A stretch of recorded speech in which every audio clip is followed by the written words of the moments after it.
It's another Tuesday on Your View. Welcome to the show. I am Murayo Afolabi, and as always, I have the ladies with me. Today we have YK in the building. Where have you been? See, the queen, no, not the queen anymore, the king. How is the king doing? Immediately after the day after celebration, I had to travel. They were doing this exhibition of Fela in France, and they were going to oh yes, I saw that. Give Femi the knighthood. Yeah. You know, so I had to go for that. So I was about a week in France. Yeah. Then I can't go to the Western world and not go stop when your daughter grandchildren. Now stay there. So I took train. From France, yes. To London. How long were you there for? A whole month? No. 2 weeks. In England, 2.5 weeks. I wasn't away for more than three weeks. Well, it's because of celebration. No, because of celebration. You know, because I'd gone that week off before celebration. Have you back? Did you rest? Great. No. With 2 grandchildren. This is a new eyeshadow. Did you learn it in the abroad? I was looking so pink this morning. No, it's because maybe you haven't been on the show and I've done it before. No, lovely. I like to experiment with my makeup, you know. It's good. So, and I always go on YouTube, you know, and all the time in your hands. Learn their customer. On YouTube. Let me come to Nima. How are you doing? Fine. What's up? Anything interesting? I'm going to be. Let it sakpa Midorisha. Don't let it sakpa. Let it not be about traffic again, because the tankers are Mr. I was going to. And tankers are still at our area. Just sat in traffic today.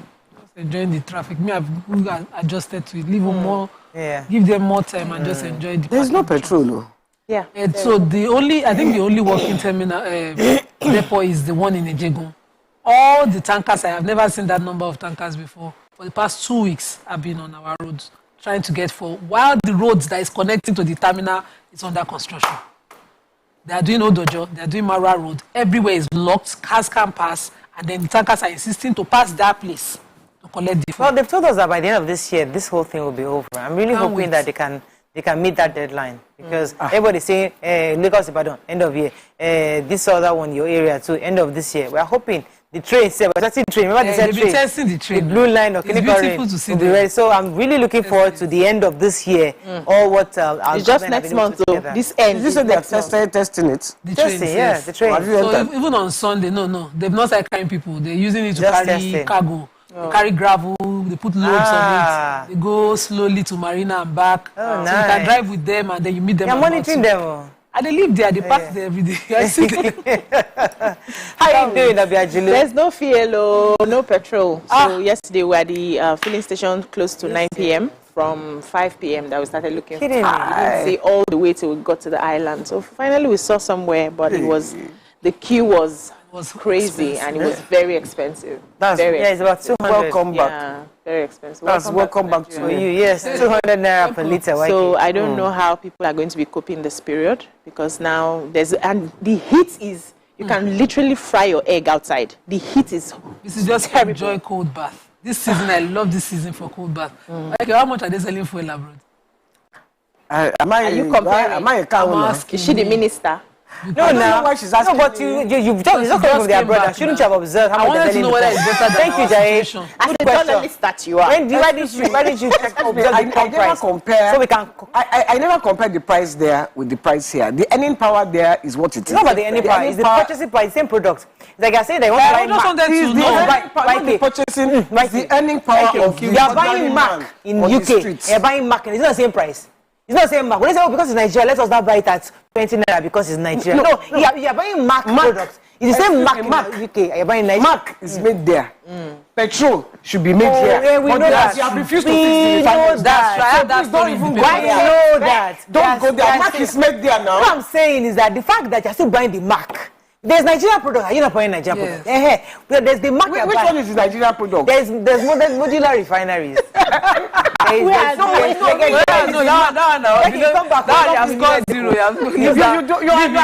want to now go into did you that is arguing? I just asked a simple question. The point I am making is that in fact there were queues, but their own queues are because of the Ukraine war. That's where I was going with The this. point I'm making. So maybe our own is because of the Ukraine war. We're not producing this we're not producing fuel in our country. As long as you're bringing it from the abroad, well, there's a certain refining outside. Yes, so the same product you're buying in the UK, you're saying to buy the same thing here because you're bringing it. Because we shouldn't have. That's the reality. Let's go on a break. We shouldn't have to. We should have refinery. We'll be right back.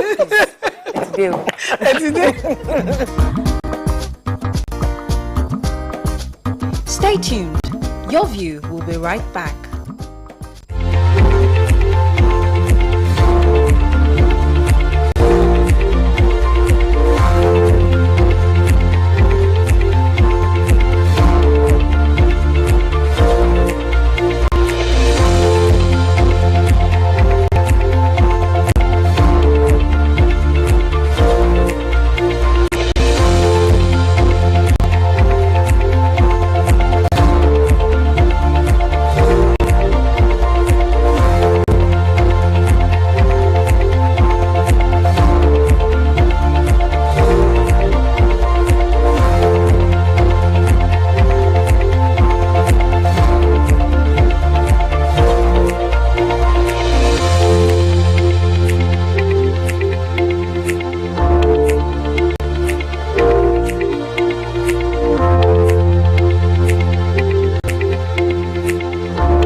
We're going to start with the nation.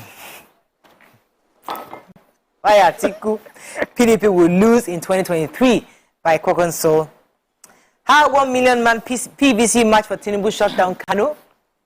IG, Kogi no longer safe for criminals.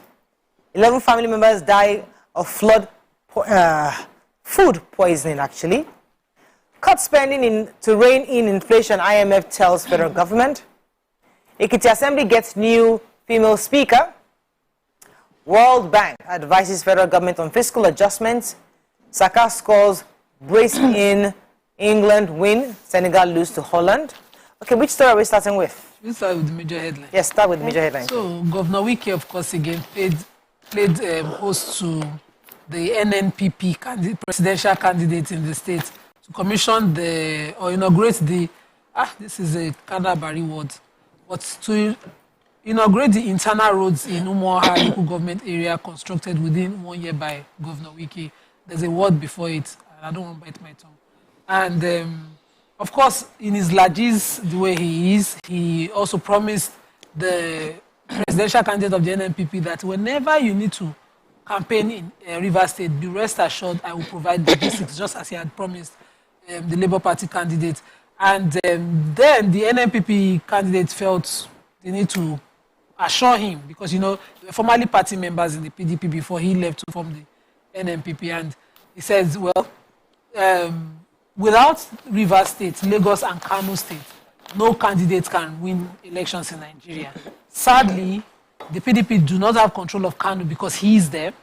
Then Rivers State now, they're falling out with Governor Wike, and then he didn't elaborate on Lagos. But the PDP has answered him quickly that there's no evidence anywhere in the world that they would lose these 3 states that he mentioned. And so it should rest. IMF has been advising Nigeria since yesterday. I think I saw a report yesterday saying that food prices will go today. The report is talking about the fact that the federal government must look beyond the monetary policies into fiscal policy. According to them, they've urged the authorities to, among others, channel investments into infrastructure, health, and education. IMF directors Tobias Adrian and Victor Gaspar were saying that our inflation had jumped from 20.77% in September last month to 21.09% just last month. The inflation figure is largely driven by soaring food and energy prices. Although our federal government, Kiakia, has replied them, say don't mind IMF saying that food prices are increasing. They said that Nigerians should not be afraid. The federal government said Nigerians should not be afraid of any form of food crisis, because the federal government has said that it is working with the International Monetary Fund to ensure, they're actually speaking against the International Monetary Fund. They're saying that they've put things in place with the Federal Ministry of Agriculture and Rural Development, have opposed their summations and said that they put measures in place to forestall increase in food prices, that we shouldn't mind IMF, that we shouldn't worry food prices would not be hiked during this period.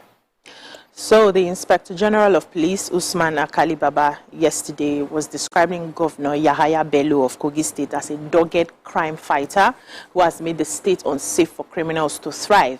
He was speaking during an event that he went to visit him, and he said the Kogi State governor would never raise an alarm of not being in control of insecurity in his state, that he has always observed, and he's at the forefront leading security in the state. So he also mentioned the fact that he has never heard him crying that he's out of control, because he's always having communication and synergy with corporates and security agencies to ensure that security is very tight in Kogi State. That he can remember the number of times he had visited the force headquarters to show his support to the security agencies, and that is why there's less crime in the state of Kogi, saying that most of the crimes committed by Kogi indigenes are not even committed in Kogi State because there's no room for them to do that there. And so he's just saying how the governor has been of help to all the plans that they are making. The governor, on the other hand, responded by saying that he's been hearing from some quarters that some politicians will try and cause, sort of mayhem during this political season, but that they are ready in their state to secure their people. So the Ekiti states, in Ekiti State, there's a new speaker now. There is a new speaker in Ekiti State. They have impeached the former one, Mr. Buega Aribi Shogun, and put in Mrs. Adelugba. And apparently it was done, according to some sources, at 6 a.m. in the morning. They went there under heavy police protection and everything, and impeached the speaker. The former speaker is against it. According to him, they didn't only impeach him, they impeached 6 other ones. 6 other lawmakers, and he's saying it's illegal. Mrs. Adelugba is saying it is very illegal, and that it's his fault. He did some things. We're not sure what he did, but according to sources, they are saying because he didn't do the bill. What do you call it? Yes, the bill. He didn't sign a bill? He didn't sign a bill. The supplementary budget for that's what the governor wants. I don't know. Is what I said the former governor's hands was involved. They are blaming the former governor as well. That it's very, very dirty. What I read, is very punch. Dirty. National carrier FG, the domestic airlines legal battle kicks off on Thursday. Kidnappers abduct ex-Akeredolu's aide, demand 100 million naira ransom. Politicians will use and dump your IG warns policemen. Ogun PDP, Supreme Court orders retrial, party crisis worsens. Presidency, North can't dictate to others, says Adebanjo. Petrol, electricity subsidies hurting poor Nigerians, says World Bank. Hoodlums invade Atiku rally, supporters injured. Okay, who has the major headline? The major headline. So the federal government has assembled a legal team to challenge the suits filed by domestic airlines seeking to support the establishment of a proposed national carrier. That's Nigeria Air. We've been talking about it in recent weeks. And they said that the legal team of government and a 10-man group representing the domestic airlines will meet in the court on Thursday. Issues pertaining to the proposed airline. So I think one of the issues, let me first of all mention the legal team representing the domestic airlines. So Nurini Jimo, San, Professor A.B. Ahmad, Professor Y.B. Hassan, Emmanuel D.K. Habiba Nuhu, Ashraf Yusuf, Abubakar Nuhu, Zainab Mayaki, Okbayemi Ajekibe, and UF Abdulatif. And I think one of the reasons they are fighting this national carrier is the fact that they feel it's not being transparent in how Nigeria is, liaising with a foreign airline to carry out this national carrier. That's one. Secondly, they found out that the government has proposed a 15-year tax moratorium for this new carrier, saying that it will be undue advantage. They would make more money, and the domestic airlines may not be able to match up in terms of competition, and that would affect the masses. So that's why they're taking the matter to court, saying that since they don't have an opportunity to go have a roundtable conversation, the courts will be able to judge the matter and see how fair or unfair it is. But you know, we are thinking about how we can develop our domestic production, factories, manufacturing abilities and all that. So if there's undue advantage given to the national carrier and a foreign collaboration, it would affect how the customers will now receive or be able to pay for. So you want to go for better services, and then the domestic airlines will suffer and likely pack up, which is not going to work for Nigeria. Okay. Let me go on a quick break. When we come back, we continue with our reviews. Stay with us. We'll be right back.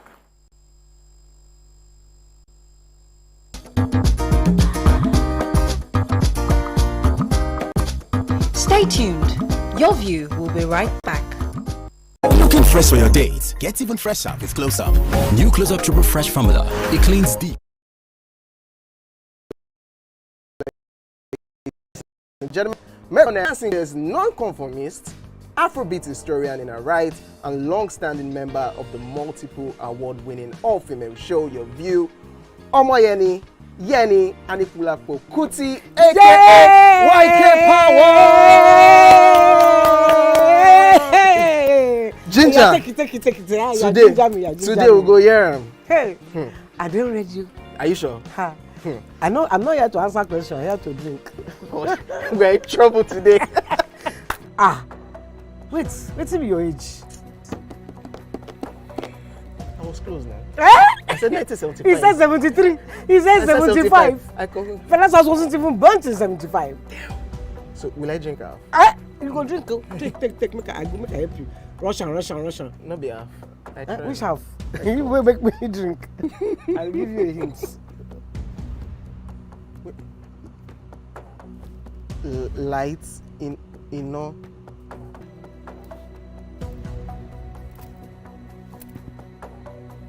Nepa Road.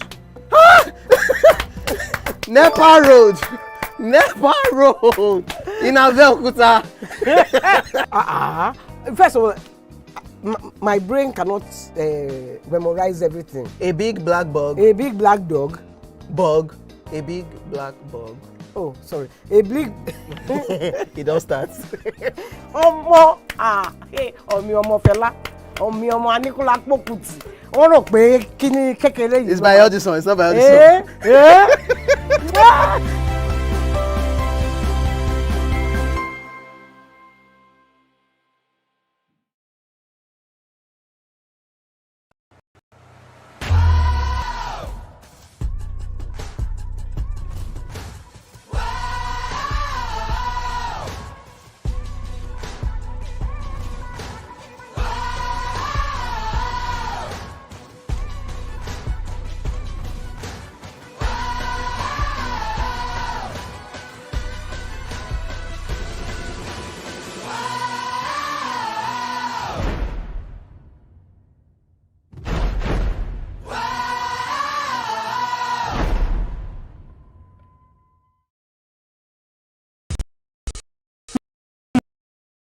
Wondered what happens behind the curtains of a man's mind? Or perhaps you're one of those who wonder what men talk about when they gather. Well, here goes. Imagine what it takes to put together the perfect cocktail. Or maybe mocktail.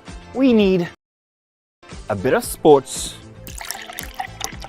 a sprinkling of current affairs, some very deep topical issues, and last but not the least, a healthy dose of grumbling of those we love to hate. And yes, you guessed it, women.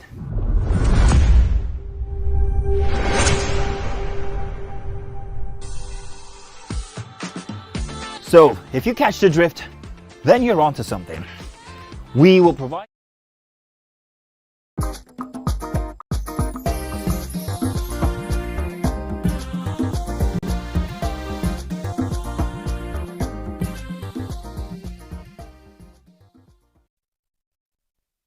Thanks for staying with us. We're still reviewing Punch. Who has the story?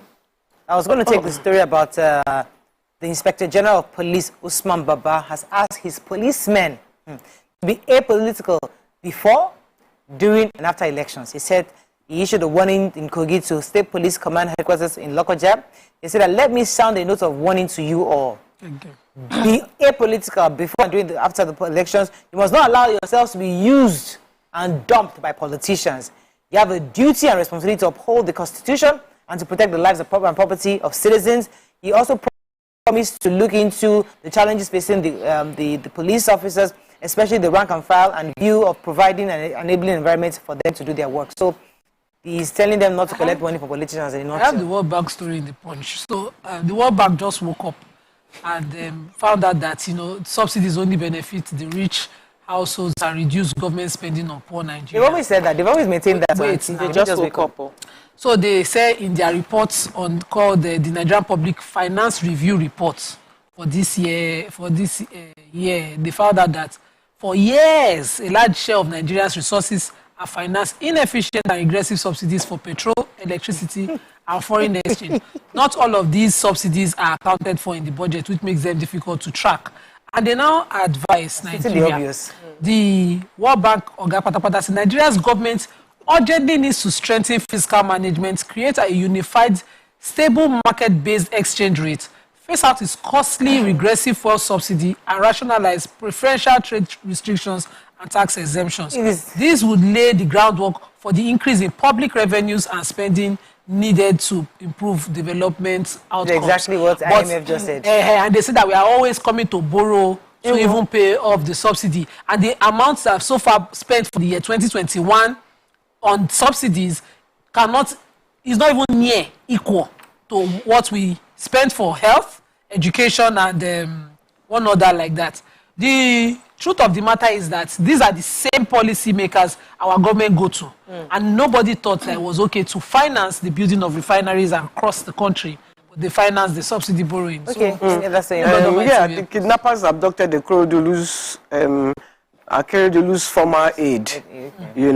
They went there through a boat and kidnapped him at 2 a.m. in the morning. Wow. And escaped through the boat. They're asking for 100 million. They called the wife at they called the wife. He called the wife from the kidnappers then saying, please help me. So the police said they are doing everything to get him back. Yeah. Wow. Really sad. Daily Sun quickly. 2023 U.S. reaffirms visa ban on the election riggers and endorse beavers. 2023, don't blame anybody if you sabotage Obi. Northern elders tell Southeast. Wike promises Kokanso logistic support. TMG raises concern about 2023 polls. APC plotted to compromise voters, says CUPP. Don't waste vote on party causing religious disharmony, Catholic bishop tells Nigerians. I pledge to move Nigeria from consumption to production, LP candidate tells editors nation that the nation would not work without competent leaders. Oshun statistician gives evidence on beavers, INEC to tender a delicate certificate. Okay, which story are we starting with? The people of the Southeast have been told not to blame anybody if the presidential candidate of the Labour Party, Mr. Peter Obi, fails to win the polls simply because they fail to accord him the support that he deserves. This was said by the spokesman of the Northern Elders Forum, Dr. Hakeem Baba Ahmed, and he said that any suggestions that the North had picked is candidate is false. They have not picked anybody. They're trying to be very careful this time around because their hands were burnt in 2015. And they said what they are going to look for now is somebody who would come and solve Nigeria's problem. It doesn't matter where the person is from. But if they are saying that it's the turn of the Igbo, according to the gentleman's agreement that they have had, then it's only right that Igbo people surround and support their candidate, that every other part of the country has had a turn. It's just now that we're expecting that the Igbos will have a turn, but they must be seen to be united in, pushing that one. But they themselves are not in a hurry to, endorse anybody. That's the Northern Elders Forum. But they want somebody who will solve Nigeria's problems. So the political counselor at the United States Embassy, Mr. Rolf Olson, said that the United States is not interested in any particular candidate. They are also backing up the beavers, saying that this electronic transmission of voters is the only way to ensure the integrity of the Nigerian elections. According to them, let me even quote him specifically. He said that it never ceases to amaze me how often the comments they have is on social media and traditional media always talks about who the U.S. is leaning towards. But they don't have any party they are supporting. They don't have any preferred candidates. All they want is the integrity of the elections to be free and fair, and they're supporting that the beavers and the electoral tradition of the votes of the results sheet are incredibly important, and they're important steps to forward the integrity of the polls and to ensure that everybody's voice is heard in the coming elections. I think that's pretty much what he said in the summary. Any other story in this one? Should we move on quickly now to the Vanguard? APC opposition parties bicker over the digital vote buying allegations. Ekiti Assembly Speaker impeached, suspend indefinitely. Kogi no longer safe for criminals, says IGP. How could oil thieves use technology to lay pipelines, says Mele Kyari. Can Sultan warn against electoral violence? And I'll wipe out Boko Haram, revive businesses, says Atiku at campaign in Gombe. Okay. The group CEO of the NNPC Limited, Mele Kyari, was, of course, again, because I think he's over talking on this issue, decrying the spate of all theft in the country while on a TV interview.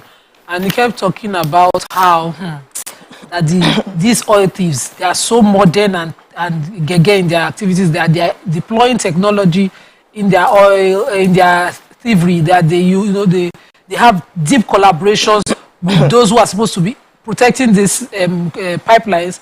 They have deep collaboration with the security agents as well. They can even be laying their pipes to the crude connections at night. They deploy heavy machinery to carry out these activities. But that the federal government, on its own way forward, that the federal government have decided to do a 24-hour surveillance with helicopters around to monitor and pipelines. And they've also given the contract to government Ekpemupolo's Titan. What's the name of that his company? Tantina Security Services, who are currently providing security along that, and the 4 billion. They are very quick.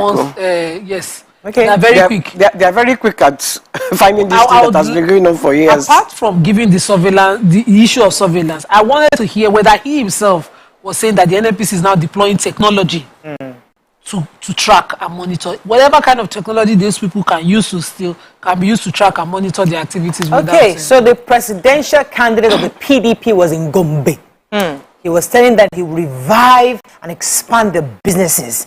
He said that if they vote him, he's pledging that he will ensure he will give the businesses the support to set up industries that will give you. He now reminded them, that was PDP that created the Dakin Kowak Dam to provide electricity to the entire community. That will now do more for you. I promise you that if you elect me, what we have started, I will ensure electricity that it will be provided across, and it will be sufficient across the northeast. Yes, so he was telling them it will go be yesterday. Any other story? Yes. Meanwhile, hoodlums attacked the campaign. PDP. Yeah. Really? Yeah. The 3 people were injured. So yeah. Oh, really sad indeed. The police were manning one gate, and they came through another gate. And women were running to the police for protection. Everybody was running for protection. It was really not nice at all. Okay, let's our final paper. Nigerian Tribune. Let's find a story of not taking. UCH lost 661 doctors, pharmacists, nurses to brain drain between 2020 and now CMD and now says CMD. Kogi no longer safe. We talked about that. EFCC secures final forfeiture of 775 million naira apartments linked to the ex-AGF Otunla Fadile. Another story. Ohanes Ndigbo, Afenifere, NEF, MBF call for renegotiation of Nigeria's unity. Nigeria needs to elect competent leaders to make progress in 2023, says Peter Obi. Just as he promised Obi, Wike promises also Kwakanso for logistic support. Okay, any other story? Any story? Yes, It's for the Christmas. Logistic support. There was the inclusive security dialogue held yesterday in Abuja, facilitated by the Global Peace Foundation in partnership with ADI International and Vision Africa. And the meeting was to provide platform for community leaders representing dissident Nigeria, militia, agitation groups, and we had the Christian Association of Nigeria Archbishop who attended. The Sultan of Sokoto was there. Alhaji Mohammed Saad Abubakar too was there. and they were all talking about electoral violence and trying to see how youths can stay away from that electoral violence, not allowing politicians to use them to cause that violence. And, you know, the Christian Association of Nigeria Archbishop went ahead to say that the government needs to do a lot more for young people so that they can deploy their energy into productivity, support their businesses, and, you know, help them to stay away from drugs. Fantastic. That's all we can take on Front Page Review. When we come back, move on to our first segment. Stay with us. We'll be right back.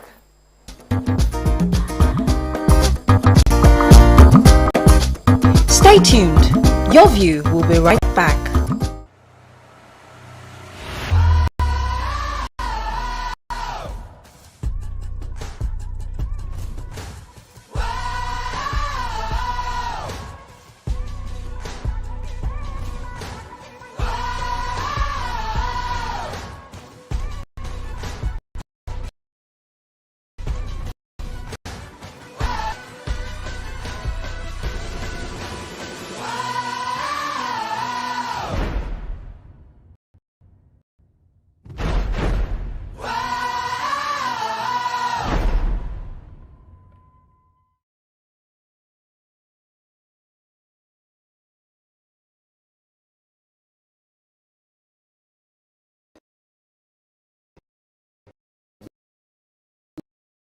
Ladies and gentlemen, who are people in the building? Not be first to go police station, they win the case. Is So she? you are showing No, yourself. I go say that's my second You are question. feeling like a contact the prancing peacock. I'm about to cut your wings. Hello.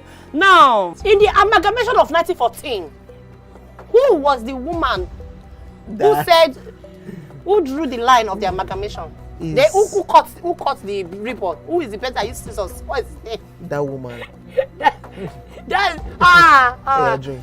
have done me dirty. I've marked your face. I've marked your face. If anything happened to me today, I don't if I don't reach my house. Anyway, I'm gonna be chauffeured, so. You remember now, Avi? Yeah, but you never too thin. Now you remember. Hey. If a person who indulges habitually in watching a sexual material is called a voyeur, you clearly say you don't go even get the next one. Hey, a voyeur. Voyeur. Then go on. What is a person who makes one A called? voyeur. A voyagiste. A bon voyage.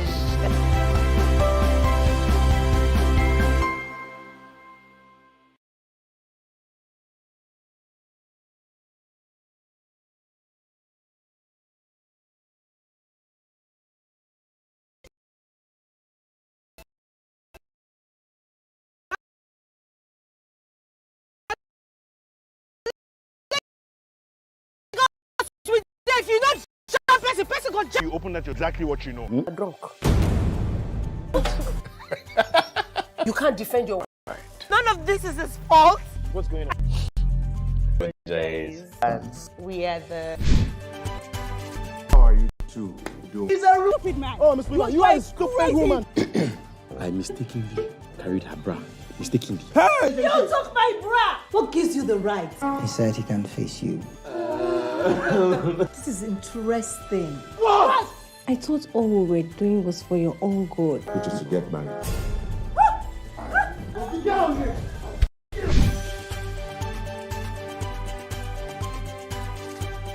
If you had fainted and you just woke up, what would you like? Old comedy script. Who is this mysterious guest? Anna is the name. She is the brain behind all the stars. He's even sleeping with her under your nose. Excuse me? Don't you think it's too early? So where is she? You better stop talking. I can't take it anymore. Just so you know that.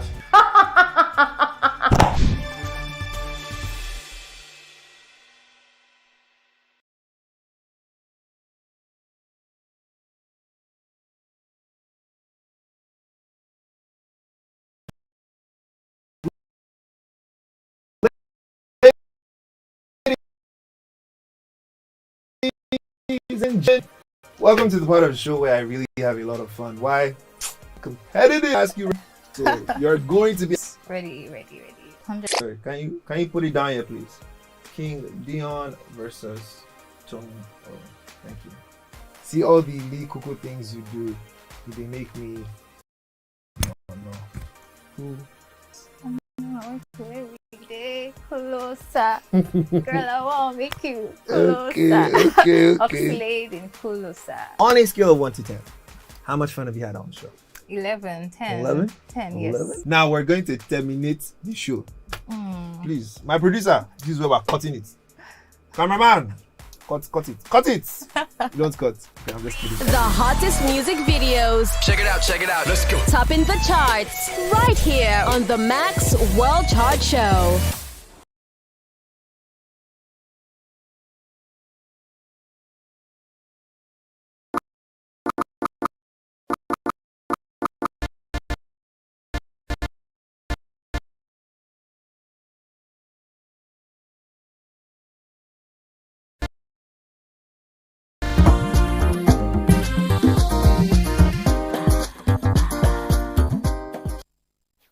Thanks for staying with us. So joining us on the show is the Assistant Principal Spokesman of the ruling party APC Presidential Campaign Council, Mr. Ajuri Ngelale. Welcome to the show.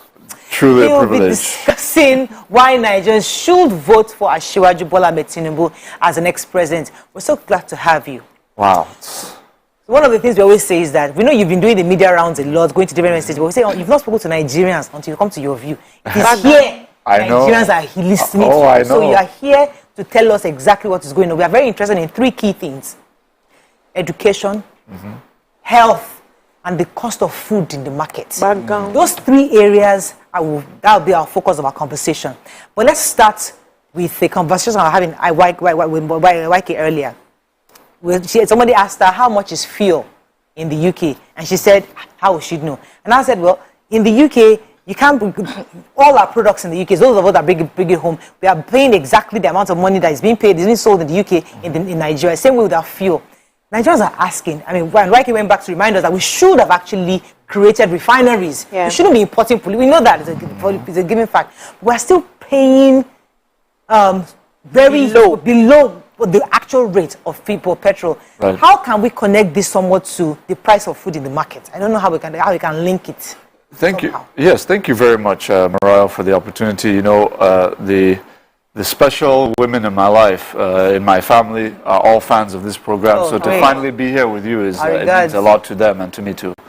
Let me say first of all that, you know, of course, we have, anytime I go on to radio stations, television stations in the country, and we talk about, you know, agriculture, for example, and what we've been able to do in terms of massively substituting imported rice with locally produced rice and many of these things. A lot of what comes back to me is, then why is it that the price is going up in the market for a bag of rice, for example? And you've alluded to the energy issue, which is very fundamental. You have a situation right now, and it's no strange thing to those who are familiar with what's going on geopolitically around the world now, that with the Russo-Ukrainian conflict, energy prices have just skyrocketed. Naturally, that's going to have a direct implication on the cost of production, the cost of processing, the cost of milling rice, for example, goes up when energy costs go up. That cost is passed to the end user, the consumer. So there's no real mystery around that aspect of it. And we have to just communicate that to our people. But the other part is we do have a situation where some of the beneficiaries of the various interventions that we made, like the Anchor Borrowers Program, where we've put over 1 trillion naira into the hands in low interest capital in the hands of over 3 million farmers. They've taken some, I want to say some, not all, but a group of them have taken advantage of the government incentives, you know, through the Anchor Borrowers Program. But then instead of doing the right thing, which is ensuring that that supply is meeting the demand of, you know, the demands of the Nigerian market, they're taking it across the border and selling it in neighboring countries to make more money, right? Which is against the entire premise of the Anchor Borrowers Program. And what that ends up doing is it creates an artificial scarcity, which exactly increases the price. So that's one major problem. Fortunately, there is a solution. And rice is just one item that's affected by the phenomenon I've just explained. But there is a solution, a twofold. And it's already kind of beginning implementation, and it's also in the manifesto of His Excellency Asiwaju Bola Ahmed Tinubu, which is this. Two major points of satisfaction there. One is the issue of how we're going to establish commodity exchanges. Right now, what incentivizes that kind of unpatriotic behavior is a greedy pursuit of maximum profit, excessive profit, right? And one of the ways you deal with that is by establishing commodity boards across the country, which will establish a set base of minimum prices of all of the staple items in the country, so that every farmer in the country that is producing knows for a fact that this is the base level above which we'll be able to sell. Below which items will not be selling. So there's a profit margin that is guaranteed, that they can rely on, it's predictable, and then they can produce on the basis of what they know the price is going to be. That's point number one. Then the second one, which is very important, is the establishment of storage grain reserves. Now, right now in the country, we're losing about 1/3 of all produce. Imagine just 1/3 of all the tomatoes, of all the various staples that we're producing in the country. We're losing 1/3 to lack of refrigeration facilities in our rural production hubs. We're losing it to poor rural road infrastructure, moving from the farms to the markets. We're losing a lot of foods. Security is a bit of a challenge, but that's not so much a challenge as the two factors I mentioned, in which create a lot of the loss, because this is where a lot of the food is getting spoiled. So with the storage grain reserves and refrigeration facilities, in the manifesto of His Excellency Asiwaju Bola Ahmed Tinubu, what he's saying is that we are going to work with the state governments through a federally funded incentivization program that will see to the establishment of mass refrigeration facilities in all of our agricultural hubs across the entire federation. That's going to reduce a massive portion of what we're let me losing. pause you for a second, because it was important for me that we're communicating. I try to make sure that your view communicates to our viewers. Absolutely. So what you are saying that I'm understanding is that one of the major issues of anchor borrowers is the fact that these guys, government will give you money to money as well as seedlings. They'll give you everything, money, they'll give you the enabling environment. Your produce happens. Instead of you to sell it to Nigerians, you sell it abroad because you get more money. That is it. Now I'm saying to stop you from getting more money, to sell it, we'll give you a baseline. When that strategy comes in, you give a baseline money where at least you know your standard money is coming to you. Absolutely. Nobody will sell under that baseline. Yes, and secondly, they'll give you ability to store. So you don't have perished goods, so that you can have more. Absolutely. Just make it absolutely. It's very clear. Let's break that down. Yes. So storage already happens in silos, in small scales. Yes. I've interviewed someone who's already doing that business around K2. What are you trying to do when you talk about the big storage? Are you going to kick these business guys out of business, or you're going to collaborate with them and put them in the system? That's one. Two, what's the baseline price likely to be? Is it going to reduce profits? Is this to regulate capitalism, or what exactly are we looking at? And then the second question, third question, I just wanted to put that in, is how are we going to be sure? Because you are from the same government. It's the same government that is in power. Right. How come they haven't been able to put all this into practice? How do you want us to believe that? Because it's the same government you're working Absolutely. for. And how do you want us to believe that they are be actually going to come? Well, this question you've just asked is something that goes across the sectors, right? Where naturally government is a continuum. And that's why, when we talk about the UK, we talk about the US and many other developed countries, we often forget that these countries are the product of several administrations over the course of several decades, meaning that one government lays a foundation, right? Then as you're laying that foundation, you may find that, we need to make this modification, we need to make this adjustment. Time runs out on that government. The next government comes in, and hopefully if they're competent, they see that and they make those modifications. So what happens is with President Muhammadu Buhari's administration, and this is very important for context, right? We went from a situation in 2015 where we're the largest importer of rice on the entire continent. We are today the largest producer of rice on the entire continent. When we talk about anchor borrowers, it's not to boast that we've done so much. It has actually had a tangible economic effect in the sense that by substituting $4 billion worth of foreign exchange that we were paying every year, $4 billion to import rice into this country, we have now been able to substantially substitute that with local production, meaning that that $4 billion we're paying to import rice that we can produce locally, we're now able to apply that to fund our budget, to build roads, to build railways, to build the things that we're constructing across the country. So it has had a good effect. Now the question is, in the process of incentivizing the farmers to produce locally, right, you can't anticipate certain problems before they happen. So you don't anticipate a certain segment of farmers to be unpatriotic, right, and to say, look, I'm going to go to Benin or I'm going to go to Niger Republic and sell this rice that government even gave me not just money, by the way, gave me seedlings, the actual seeds that I'm planting, they gave it to me, gave me even the instruments used to till and all of that, and we're still going to conduct ourselves that way. That's not something you anticipate. But once you have seen it, you will now know what adjustments need to be made to now implement and forestall it from happening in the future. So that's the nature of governance. Okay, now, so you come to our own question after this break. Stay with us, we'll be right back. Stay tuned. Your View will be right back.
So, wondered what happens behind the curtains of a man's mind?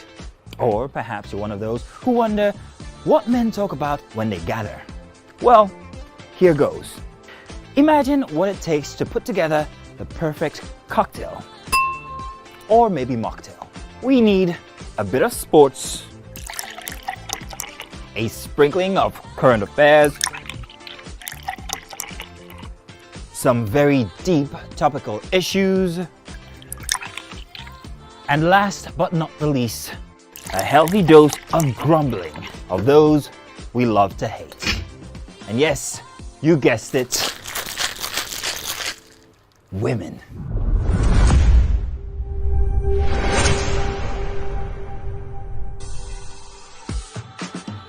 So, if you catch the drift, then you're onto something.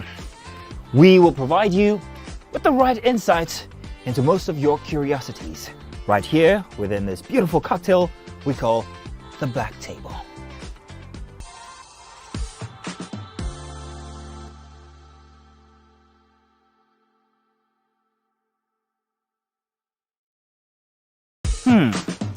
So, have you ever wondered what happens behind the curtains of a man's mind? Or perhaps you're one of those who wonder what men talk about when they gather.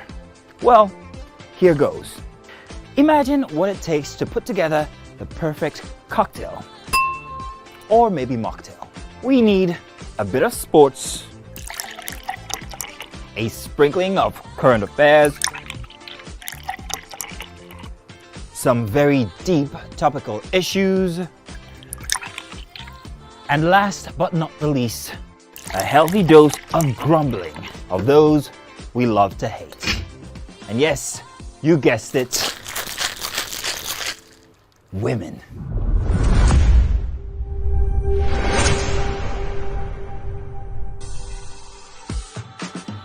So, if you catch the drift, then you're onto something. We will provide you with the right insights into most of your curiosities, right here within this beautiful cocktail we call the Black Table.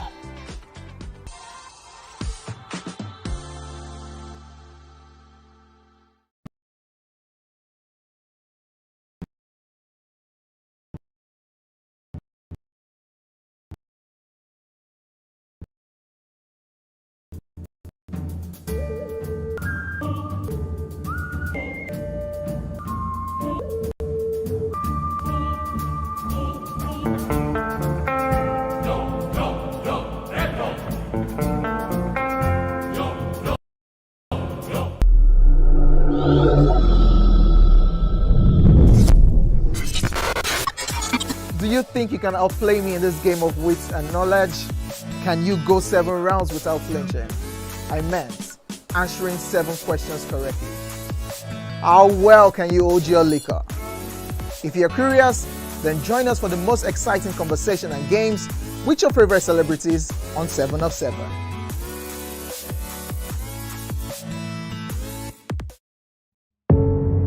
Doubt and fear doesn't occur at the canvas, it shows in the canvas. It shows the conation of raw ether material slabbed, stroked and molded at a pace provided by the doubt and fear. Every move way in the struggle of one to the other, merging the past to the present, brushstrokes of colors seen but not known. For when the wailing stops, the pieces settle down in abject beauty erected for a century of a century. Speaking, advocating, protesting as the arts are meant to be.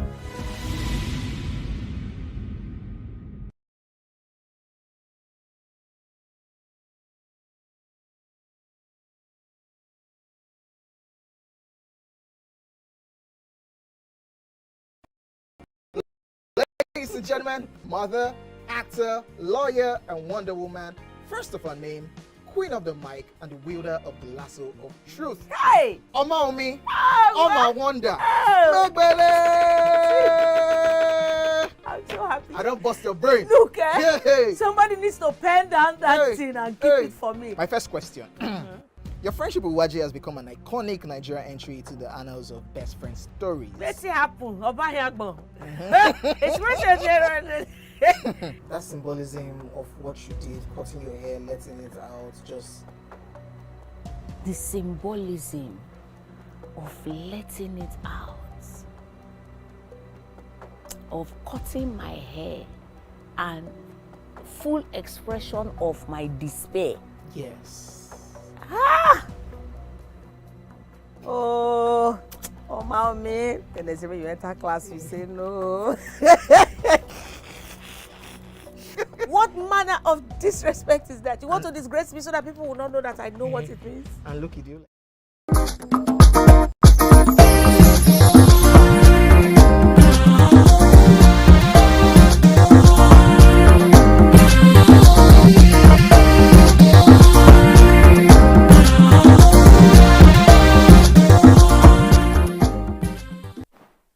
Thanks for staying with us. We still have Ajuri here with us. You're going to answer Nima's question about the collaboration with those who already have storages, and then the other question. Absolutely. So we have essentially 50 years worth of deficit in terms of the non-availability of storage and refrigeration facilities across the country. So the last thing we want to do is to disincentivize our brothers and sisters in this country who are independently producing these facilities, establishing these facilities. If anything, we want to incentivize more further establishment of those facilities. So what we're doing is simply to upscale it and ensure that we have these facilities across all geopolitical zones of the country instead of just 1 or 2 food baskets.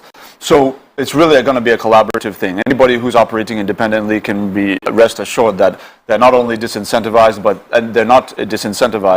they're actually going to be incentivized to continue establishing those, both private and then the public ones will be doing with the state governments.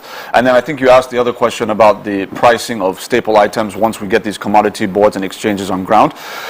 That's obviously going to be determined by the market, right? We're not a socialist state, so we're going to ensure that the market is able to drive that, but it's going to be certainly something that's calibrated, and government is going to be involved in bringing the various stakeholders together to ensure that the price is fair for everybody involved. Yes, so the average Nigerian, if you ask me, is living below that poverty line. We don't have that purchasing power, and Naira is really weak. And I am worried about the plans you have that your principal has to strengthen the Naira in such a way that we get back to that place where we are major exporters. How do we equip our industries to be able to manufacture? So we have a lot of natural resources, but we're not into manufacturing and modifying them into finished goods so that we can export. Is there any plan in that regard? Absolutely. In fact, I think that's really what underpins the entire industrialization program of His Excellency Asiwaju Bola Ahmed Tinubu, is how we can make primary, the role of the Naira in our economy. There are a few things that I would just unpack there, but before I do, if you don't mind, I've gotten this question a lot from Nigerians across the country consistently about the exchange rate and why it is that right now in the market it's approximately 7.75 at last check for $1 in the parallel market, etc. It's important for Nigerians to appreciate one thing, which is that we have had an excess crude account in this country since 2004, right? And from 2004 to 2015, the first 11 years of the existence of that excess crude account, we had inflows of 107 billion US dollars, 107 billion US dollars in those 11 years. When President Muhammadu Buhari took office in 2015, the excess crude account had $2 billion in it, meaning that $105 billion were totally spent with really nothing to show for it. No hard infrastructure, no social investment programs, nothing, right? And as much as we don't like to talk too much about PDP and all of these things, it is very important for fact and for truth for people to understand that there is no magic bullet or magic wand solution to currency value maintenance. If you either have the reserves to bolster your currency at a time of economic shock, or you don't have it and it slides. That's the way it works. In fact, in October, the Japanese government spent 43 billion US dollars in 1 month to support the Japanese yen against the US dollar to maintain the value of its currency. This is what we're talking about. So when we say foreign reserves were spent from when Obasanjo left office, over $60 billion to less than $28 billion when Mr. President took office in 2015, excess crude account gone, foreign reserves down, all of these things. This is why it matters. When you see currency sliding and there's no reserve that you can even go to try and bolster your currency, everybody has to receive the pain as a result of this mismanagement of a few people during a time when we were making so much money. And everybody knows during the first 6 years of this administration, oil prices have been consistently low, meaning that the excess crude never even grows. So these are the issues. Now, with that said, where we are now is how do we get out of this mess that has been created, right? And a major part of this is going to be the industrialization program. His Excellency Asiwaju Bola Ahmed Tinubu has a record in Lagos State of ensuring that there is a full vertical integration in terms of the various industries. So, for example, it's not just about producing soybean, for example. It's about how do we turn that soybean inside of Lagos, turn that soybean into vegetable oil, package it, sell it, so that we can earn maximum revenue from the items that we're producing locally. We want to nationalize that approach and basically say we must have full vertical integration, not just producing cocoa, but turning that cocoa into refined chocolate that we can sell locally and sell internationally for foreign exchange. The goal here now is in the industrialization plan. Every region has its own items of comparative advantage. So, for example, we know in the Southwest, aside from the burgeoning tech sector that our youths are driving so effectively, that we're going to be incentivizing as well, you have things like high quality sand, clay, sand that can turn into a world-class glass-making industry, clay that can turn into a world-class ceramics production industry. If you go to the North Central, where you have so many different solid minerals that we can be turning, not just exploiting the raw, solid minerals and selling abroad and all of that, but actually turning that into a world-class jewelry industry. And I mean, the list goes on.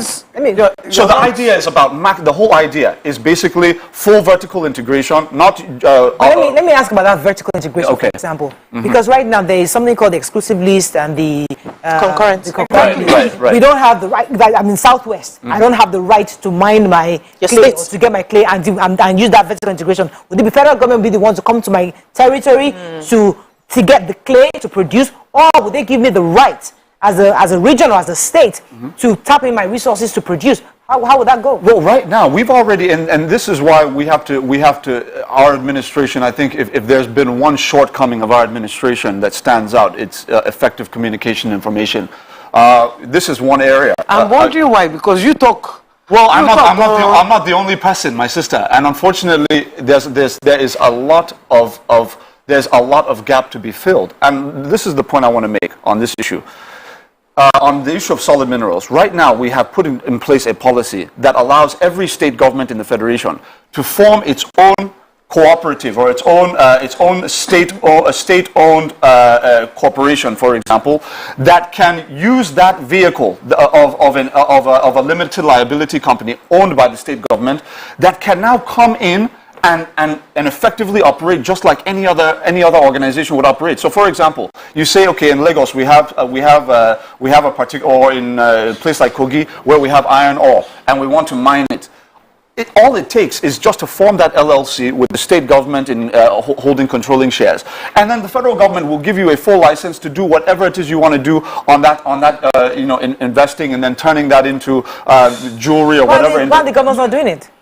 See, this is why we say, and this is the thing, and this is why we. And why are they actually fighting to be allowed to do it?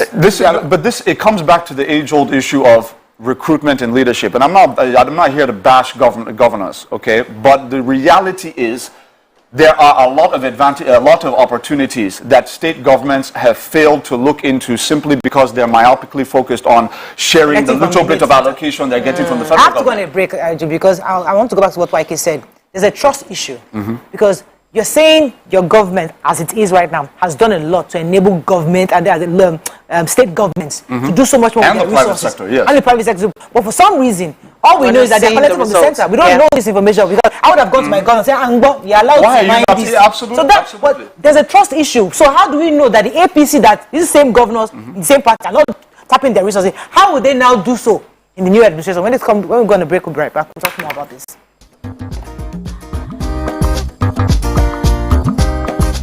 Stay tuned. Your view will be. Ladies and gentlemen, multiple award-winning actor, producer, ambassador of Edo people, we have Etinosa Idemudia in the building. Don't be first to go police station, they win the case. Is So she? you are showing yourself. I go say that's my second You are question. feeling like a contact the prancing peacock. I'm about to cut your wings. Hello. Now, in the amalgamation of 1914, who was the woman who drew the line of the amalgamation? Who cut the report? Who is the person that used scissors? What is his name? That woman. You have done me dirty. I've marked your face. I've marked your face. If anything happened to me today, I don't if I don't reach my house. Anyway, I'm gonna be chauffeured, so. You remember now, Avi? Yeah, but you never too thin. Now you remember. Hey. If a person who indulges habitually in watching a sexual material is called a voyeur. That's what they're called. It's clear so you don't go even get the next one. Hey, a voyeur. Voyeur. Then go on. What is a person who makes one A called? voyeur.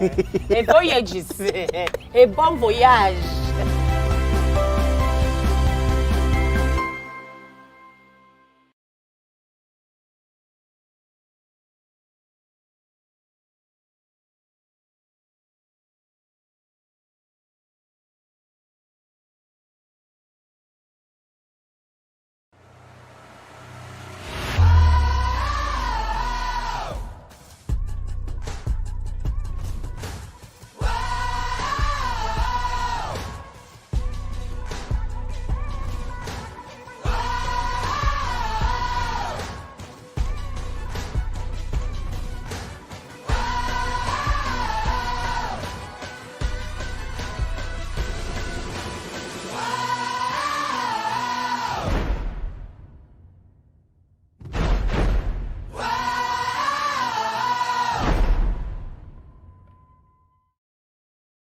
Ladies and gentlemen, welcome to the part of the show where I really have a lot of fun. Why? I'm highly competitive. I'm not going to ask you regular questions. With me, I'm not well. So you're going to be as nuts as I am today, yes? Ready. Alrighty. Hey, sorry. Can you put it down here, please? King D.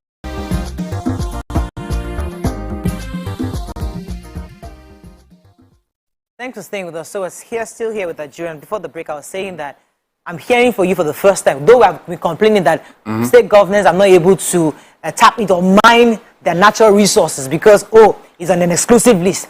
Now I'm hearing from you that there's been measures in place have been put to ensure that the government can actually put together a PLC and be a company to mine their resources themselves and get approval from the government. Now, many state governments are not doing that. So, and that brings in the issue of trust that White was saying earlier, that if even within your party, they are not adhering to the opportunities that your principal had laid down, how do we know that this same APC government and this same government that will come in, they will do exactly what Asiwaju ever lays down in the next 4 years?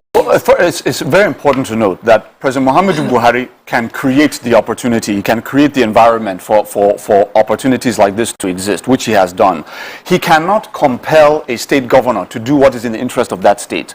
That is what the people of that state elect that governor to do. If he cannot do it of his own volition, what can we do to help him to do his job? For example, the point I want to make is that in Lagos State, I'll give you an example.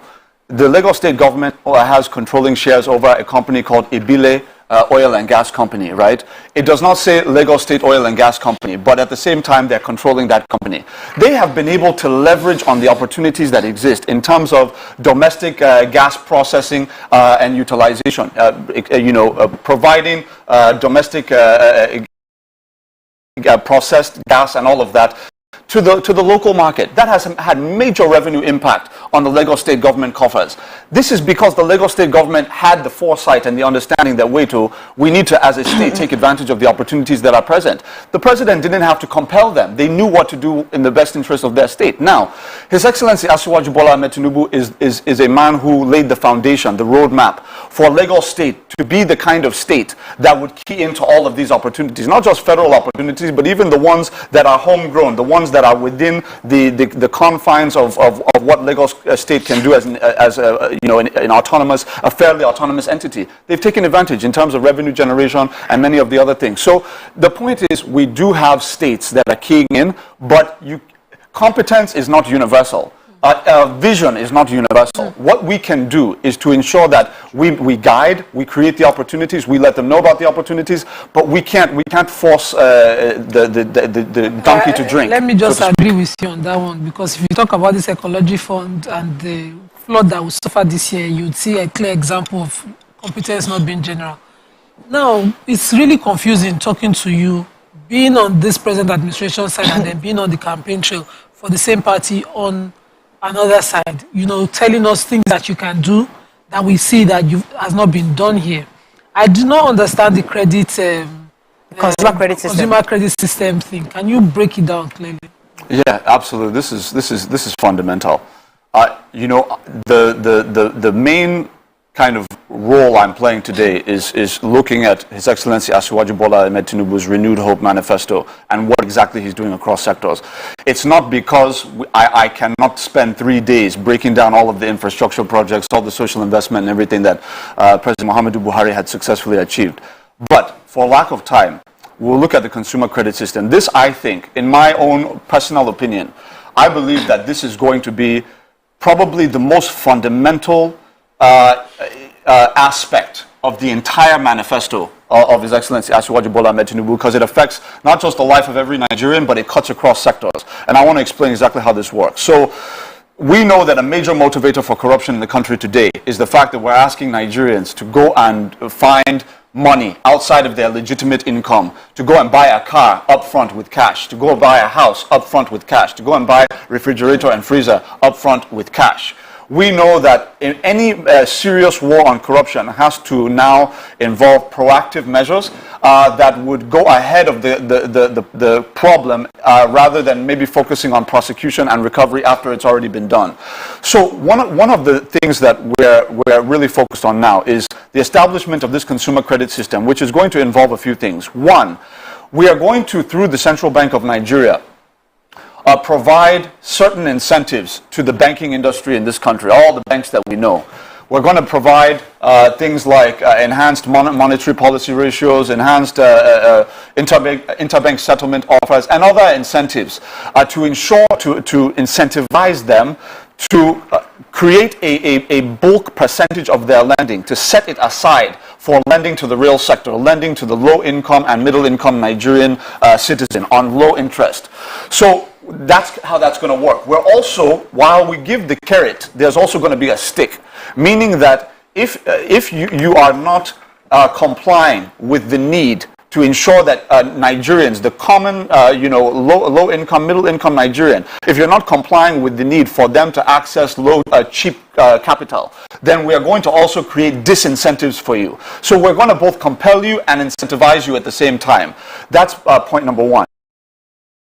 Point number two is it's going to affect multiple sectors. So we recognize that if you're going to create millions of jobs constructing homes across the country, or millions of jobs producing automobiles across the country, not just at Innocent, but across the entire country, it requires a need to ensure that there is offtake. Because if you're paying so much to construct homes, you need to be sure that at the end of it, a Nigerian is able to take that home and pay for that home. Now, how are we going to do that? This is how it's going to work. His Excellency Asiwaju Bola Ahmed Tinubu has laid it out in his manifesto that essentially on day one in office, well, as soon as the 10th Assembly is inaugurated in June, after he would be inaugurated in May, we're going to immediately reform the Land Use Act to standardize all of the processes and timelines around how developers will be able to access land in the country. We recognize that today it's a constitutional prerogative of the state governments to control access to land. So what we want to do is want to ensure that whether you're in Kano, Lagos, Port Harcourt, or Bauchi, or Kogi, or any state of the Federation, you don't have a situation where in one state you can, from the time you submit your application as a developer for land to be able to build an estate, that it's 6 weeks in this place, but in another state it's 7 months, and you're paying bribes to the State Ministry of Lands and all sorts of problems because they have not streamlined their process. We want to standardize that process so that the timelines are the same, the procedures are the same, everything is the same, with the exception, obviously, of property valuations, which cannot be the same. Now, once that has been standardized, that's step one. The second step is we're going to provide tax credits and rebates and grants to all developers in this country, whether indigenous or whether foreign, who want to come in and build estates, that we're going to give them these tax credits and rebates and grants and incentives to ensure that they devote as much of their development, not to high-rise buildings and mansions for rich people, but to social housing. So in exchange for devoting as much of your development as possible to social housing, that is housing for low-income and middle-income Nigerians, we're going to be giving you these tax credits. And if you're building for the wealthy, that's your choice, but you're not going to benefit from government incentivization.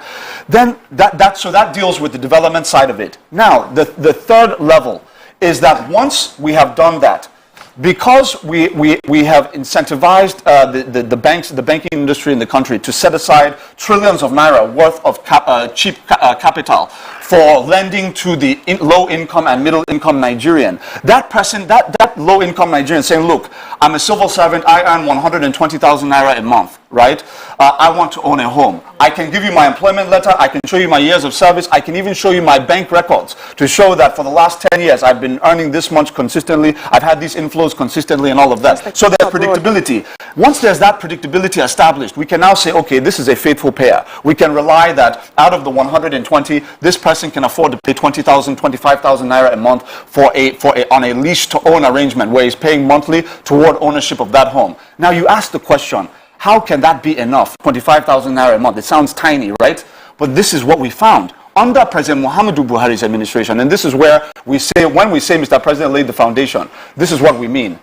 Through the economic sustainability plan that we put in place during COVID under the chairmanship of His Excellency the Vice President, Professor Yemi Osinbajo, what we found out, we did a lot of research and we now implemented, is we found out that you can construct a one-bedroom house for 2 million naira.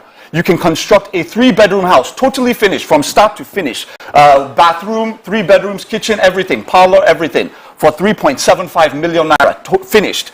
Then for 4-bedroom house for about 4.25 million, finished, 4 bedrooms. Not in Lagos, sir. No, I'm talking of just the construction of the actual house. I'm not talking of land and all of that. I'm just talking of the house itself. So what the point is, when the profit incentive, when the focus is not how to make as much profit as possible, and you're just trying to provide the house for the citizen, if that is your goal, it can be done cheaply. So we can provide 15-year mortgages on 20,000 naira a month to the Nigerian worker, to the Nigerian civil servant, and also people who are in the private sector. The woman who owns a market stall, but she can show us that for the last 5 years, 10 years, this is what her income has been on a sustainable basis. Okay, amazing! It's revolutionary. This thing is revolutionary. It's not politics. Let me go on a break. I would like us to ingest that a bit, understand, and I'll come to BC when we come back. Stay with us. We'll be right back.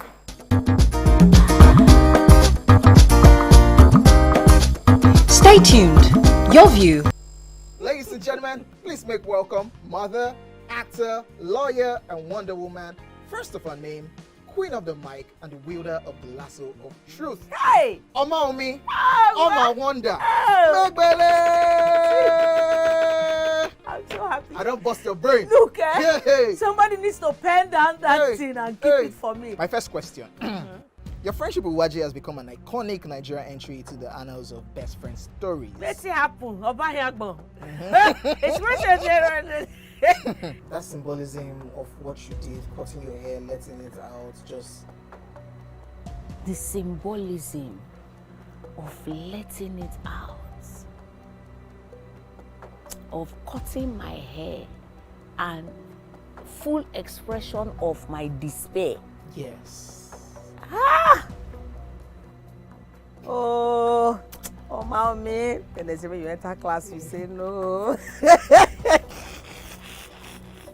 What manner of disrespect is that? You want to disgrace me so that people will not know that I know what it means? And look, it you like this for you to even check self. Which I'm so going that to. you will not get it. I don't like this, honestly. Oh, mommy. I'm in trouble. She's holding her sleeve. Why do they fear? Don't be all of us, they drink. So, I don't tell you, it's either we use leg, take waka, or we use head. I wanted to ask you, when did I get married? See your eye? I did vex. I don't do you back. Improv.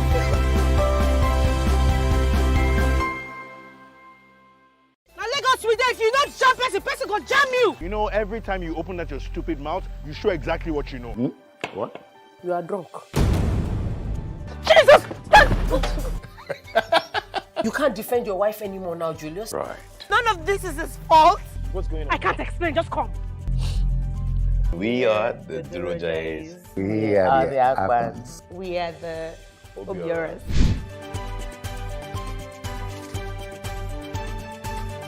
So how are you two doing? Who cares? She's a rude girl. You are a stupid man. Oh, Miss Prima, you are a stupid woman. I mistakenly carried her bra. Mistakenly. Hey! You took my bra. What gives you the right? He said he can face you. This is interesting. What? I thought all we were doing was for your own good. Which is to get married. Get down here.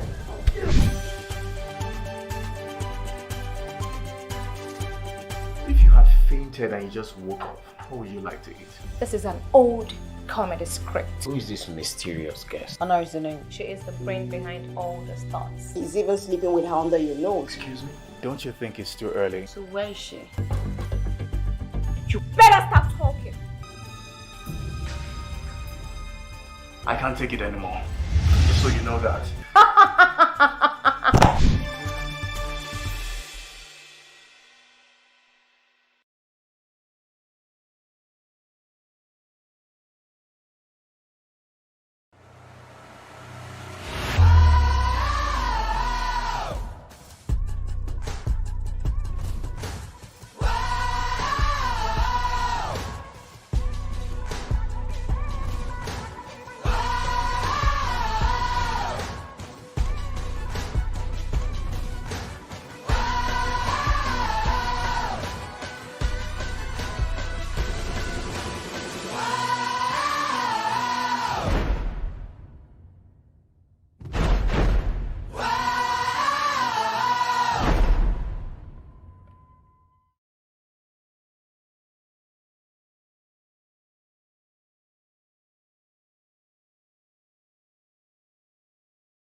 Ladies and gentlemen, welcome to the part of the show where I really have a lot of fun. Why?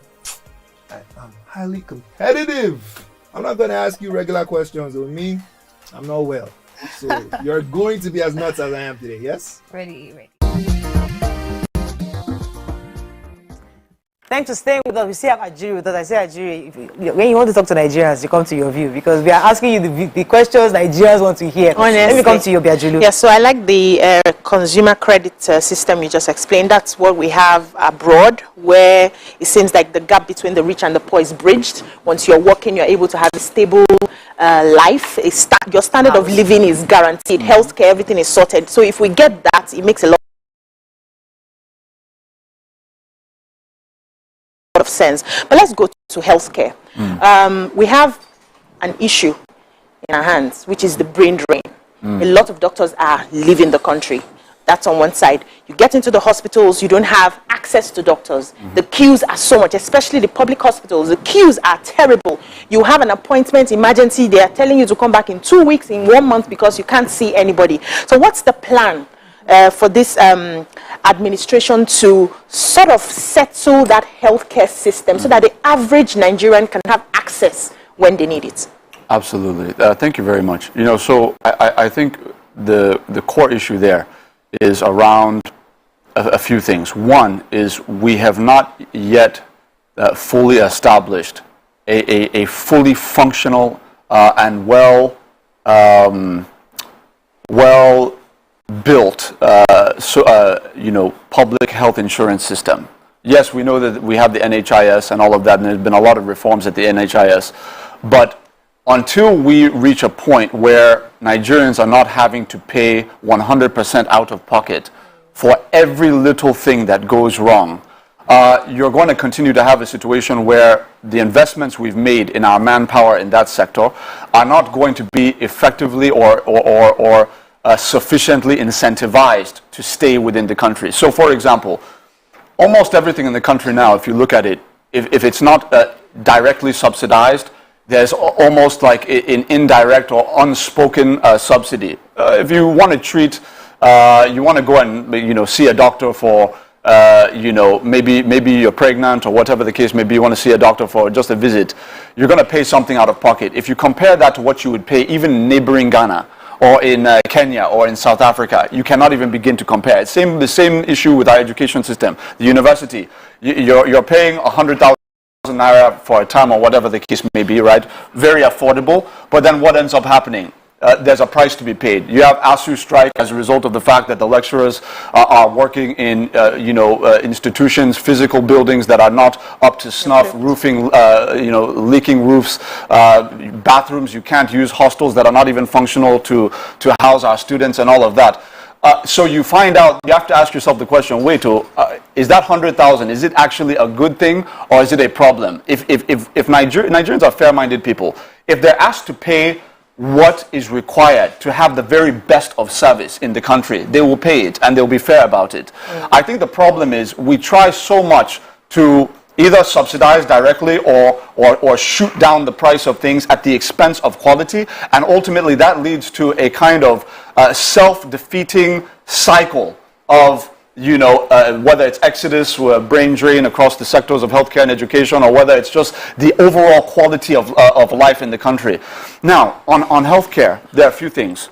One, you have His Excellency Asiwaju Bola Ahmed Tinubu is promising for Nigerians to hold him to account on these promises. He's promising that in every Nigerian, across all the localities, all the local governments, that every person will be within 3 kilometers of a primary health facility. Of course, that is the constitutional prerogative of the state governments, but we're going to provide a federally funded incentivization program to ensure that the state governments have either your usual brick and mortar primary health care centers fully outfitted, refurbished, or this is an innovation we're bringing, is mobile primary health clinics. We want to have a situation where from say 8 to 1, you will know that we're here. From 1 to 5, you'll know that we're here, so that everybody will have access to some of these opportunities. Actually, let me pause you for a second, because you've used the word incentivize so many times, and I'm thinking to myself, because it's crucial. That's money. I know, but that's money. You incentivize because you're supporting with funds. Where will Asiwaju get the money from? Well, there are a few things. One is, you have to understand, when I say incentivization, it doesn't mean that's 100% federal government funded incentivization. What it can be is counterpart funded incentivization. So we can say, look, we are going to, Mr. Governor, you're saying that you're having a difficult time paying salaries, and you have all of these other constitutional obligations around primary health, primary education, which we know are really like 80% of the bulk of the burden in those various sectors. Now, what we're saying is, okay, we can bring, even if it's 25%, even if it's 30% for your 70%, or we can bring 40% for your 60%. Let us deal with the issue comprehensively, even if we have to partially fund it. That's the idea.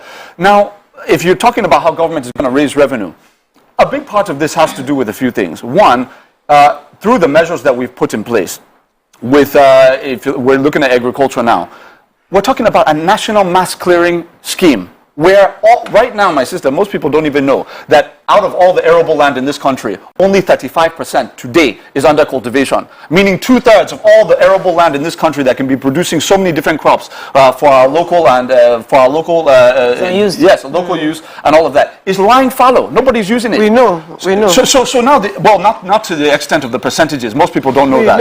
So now we have a situation where His Excellency Asiwaju Bola Ahmed Tinubu is saying we're going to get millions of Nigerian youth, particularly rural youth, to engage in a national mass land clearing exercise to ensure that we raise the percentage from 35% to 65% within the first 4 years of his administration. The reason why I'm going to the extent of defining the years of these promises is because we need to develop a political culture in the country that is not personality based. It's based on what did you say you're going to do? Have you done it? That is how that's how development happens. So we're being very precise and telling you how we're going to do it, when we're going to do it, when we're going to the means by which we're going to do it. Ajuri, I can't allow you leave here without addressing security because under this present administration... Before you security, you know, there are some things that he said I just want to... You said that you are going to do the healthcare and what was it, the credit, and you're going to consumer credit. Yeah, consumer credit system. Consumer credit system, and you're going to with the banks. Now, right now, the banks cannot even be controlled. The banks do what they want. You can use your POS, and the money doesn't even come, and nobody's holding the banks accountable.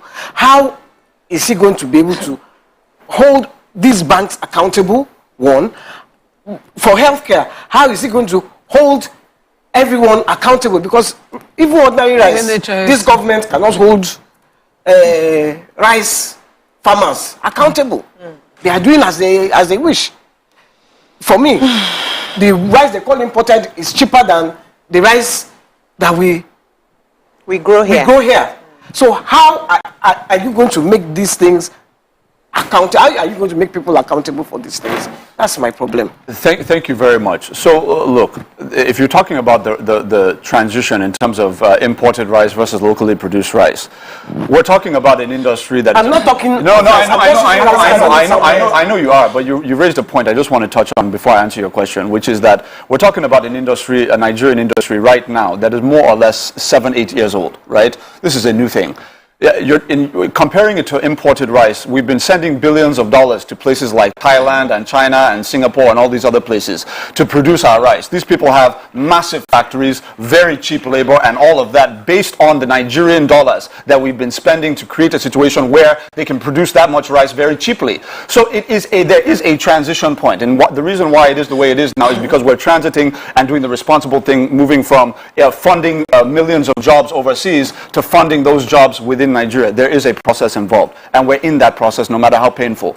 Now, the question about holding farmers accountable, holding banks to account. See, banks are not charitable organizations. They're not doing what they do because they like our faces or because they're our friends. They're in it to make money, right? So government absolutely does have the levers to be able to incentivize and disincentivize where appropriate to create the conditions of establishing a consumer credit system. Now, we can go back and forth on, why it has not happened yet. A big part of that can go to the fact that we've endured 2 economic recessions and a once-in-a-century global pandemic, which hit the revenues of everybody, including banks, where they were literally in a position where they would have had to sack several workers across the country if we had now tried to tell them how they're going to steer their lending and all of that. There are a lot of peculiar circumstances over the last 7 years that no other administration has had to grapple with. And even in view of that, we have 5 new international airports, 3 high-speed rail lines to show, and so many others. So we've come a long way. But again, there's a reason why we will elect a new government, and the reason is so that we can make value additive modifications to what President Muhammadu Buhari has already achieved. Let me go on a break. When we come back, we take the last leg of this conversation. Stay with us. We'll be right back. Stay tuned. Your View will be right back. Gentlemen, Paris member, dancing queen of the 80s, non-conformist, Afrobeat historian in her right, and long-standing member of the multiple award-winning all-female show Your View, Omoyeni Yeni Anikulapo Kuti, aka YK Power! Ginger, take it. Today we'll go here. Hey, I don't read you. Are you sure? I'm not here to answer questions. I'm here to drink. We're in trouble today. Wait till your age. I was close now. I said 1975. He said 73. He said 75. Fellas wasn't even born till 75. So will I drink half? You go drink. Take. Make I help you. Russian. No be half. Which half? You will make me drink. I'll give you a hint. Lights in no.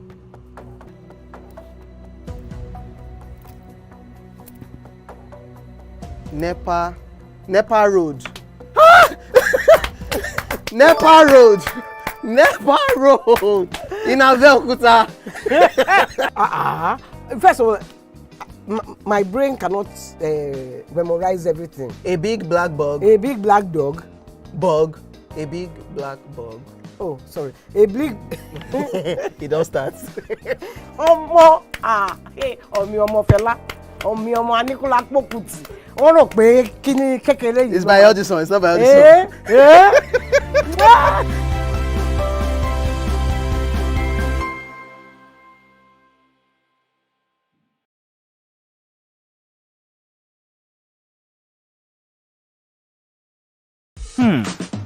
So, have you ever wondered what happens behind the curtains of a man's mind?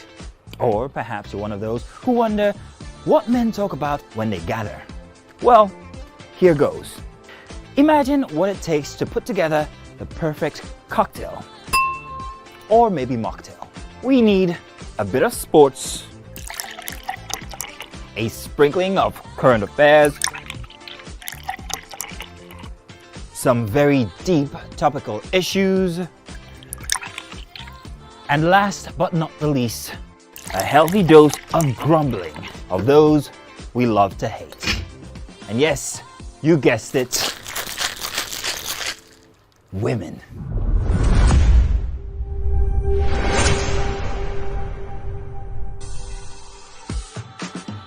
So, if you catch the drift, then you're onto something. We will provide you with the right insights into most of your curiosities, right here within this beautiful cocktail we call the Black Table.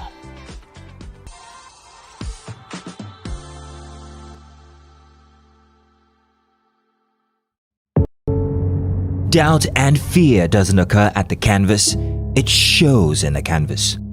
It shows the conation of raw earthen material slabbed, stroked and molded at a pace provided by the doubt and fear. Every move way in the struggle of one to the other, merging the past to the present, brushstrokes of colors seen but not known. For when the wailing stops, the pieces settle down in abject beauty erected for a century of a century. Speaking, advocating, protesting as the arts are meant to be.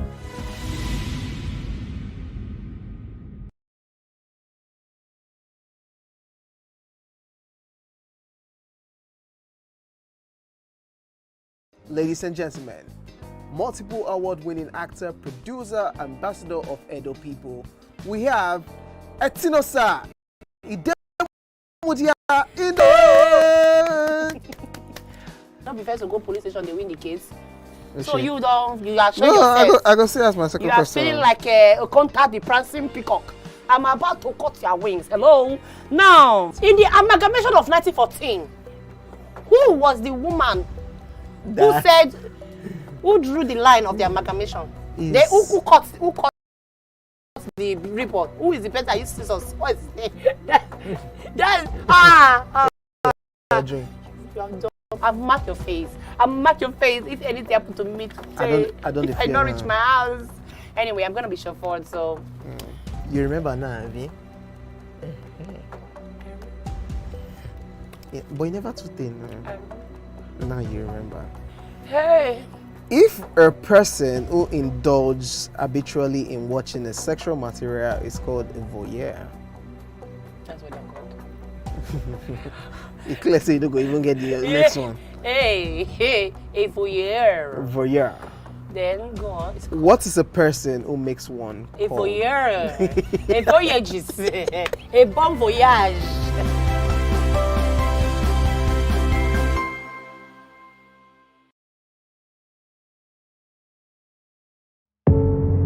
Doubt and fear doesn't occur at the canvas, it shows in the canvas. It shows the conation.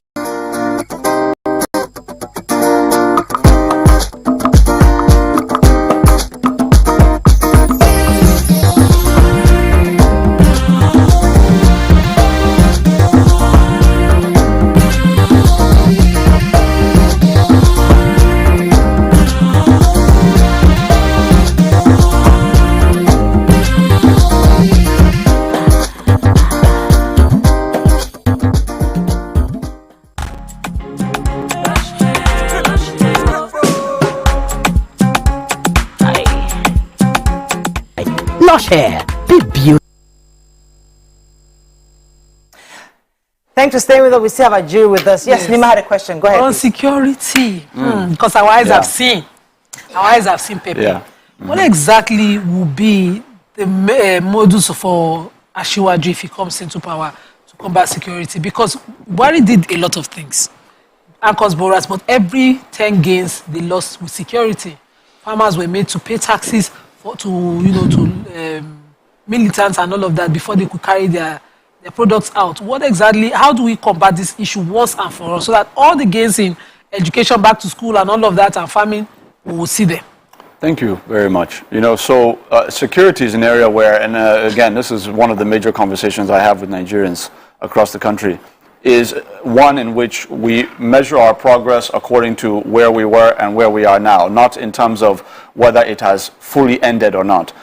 So you recall that in 2015, when Mr. President took over, we had bombs going off across the country, all over Abuja, Kano, Kaduna, you name it. Almost, I was in the newsroom in those days when every single weekend we had a major bombing across the country that we were grappling with. Now, we've gone from a situation where those tax collectors that you're referring to, who occupied nearly a third of the northeastern geopolitical zone in various states, we have totally pushed them out. There's nothing like tax administration or any type of insurgent administration by insurgent groups in the country today. Fully flushed them out. But we have seen, and obviously the bombings across the country are no longer happening. There's not been a single bomb attack in Abuja, thank God, since Mr. President took over. But the truth is that we still have the evolution of new threats. We have like bandits now, for example. Mm-hmm. Now, kidnapping. Kidnapping is not really new. That's it became worse under Buhari's administration. What would be different? Yes, exactly. That's where we're going. I know what I'm asking you. What would be different? No, I'm answering you, madam. But I have to answer you with context. I don't want to just say something. Okay. So the point is, this is what we've been able to do so far. Now, to your point about His Excellency Asiwaju Bola Ahmed Tinubu, he's being very clear about the fact that there are a few things that need to be done. One, he's going to establish the anti-terrorist battalion. He wants to enhance specialization within our armed forces to deal specifically to the dynamic threats we face across the various theaters of operation in the country. His Excellency Asiwaju Tinubu is saying that we want to now establish a forest guard reserve that in real time, and this is part of the whole proactivity versus reactivity reorientation we want to conduct. In real time, we want to surveil all of our forests. We recognize that with drones, when you're flying over a forest, you have all of that tree cover and all of that. There's a limitation as to what you can see. We want to actually man our forests, particularly those hotbeds for bandits and kidnappers, so that in real time we can surveil them, equip them with unique transportation platforms, communication platforms, and of course the weapons that they need to be able to in real time surveil, so that we don't even leave open spaces for them to coalesce, gather, and plan attacks and kidnapping operations against our people across the country. I think that's going to be a major innovation. In addition to that, we also have to massively, upgrade both the quantity and quality of our armed forces, meaning that we'll recruit many more men across the various services, Navy, Air Force, and Army. But in addition to that, the quality of the men that we are bringing, men and women rather, that we're bringing into the service is going to be heavily prioritized. Same with the police.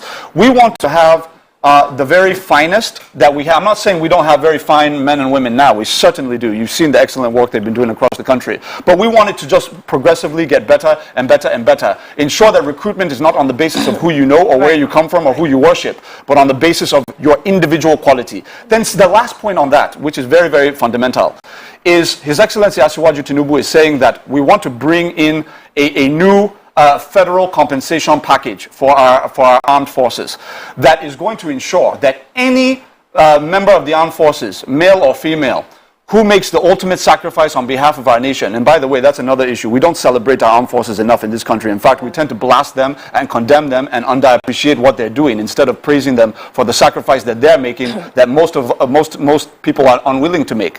But on top of that, we're going to create an incentive, not an incentive program, but a compensation program so that all the widows who are left behind will receive a new benefits package monthly to ensure that they never have to worry about baseline economics of their household after their loved one has made the sacrifice. And secondly, we're going to provide scholarships for all of the children of the fallen heroes of this country. Those are some of the major things that we're going to be bringing into bear. There's a question I want to ask you because we're running out of time. I wonder where all this money is coming from, because everything sounds so... That's the same question they asked in Lagos. They said, where's the money going to come from? How did His Excellency Asiwaju Tinubu revolutionize the Lagosian economy? Let me bring you to Lagos, because one of the strongest points the proponents for Asiwaju are leaning on is his success and the foundation of Lagos State, which we see.